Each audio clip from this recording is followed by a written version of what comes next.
Baby শুধু একবার একবার বলো প্লিজ।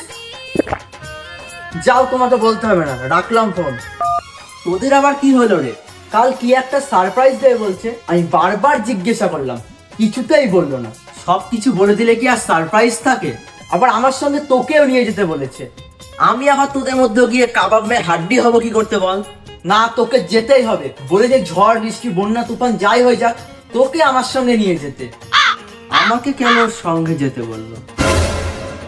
1 মিনিট, আমি এক্ষুনি রিলসে দেখলাম কাল 9ই আগস্ট, মানে রাখি পূর্ণিমা। আর তুই ওর বয়ফ্রেন্ড, তোকে তো রাখি পড়াবে না। তার মানে বাল পড়বে, তোমার রাখি পড়বে। আমার ক্রাশটাকে পটিয়ে নিয়ে এখন রাখি পড়াতে এসেছো? ভাই, প্ল্যানটা আমি করিনি, বাট মাস্ট প্ল্যান। মনে খুব রং লেগেছে না ভাই? কালকেরই তো ব্যাপার, চ না। খুব মজা নিচ্ছ ভাই, একবার চ কালকে।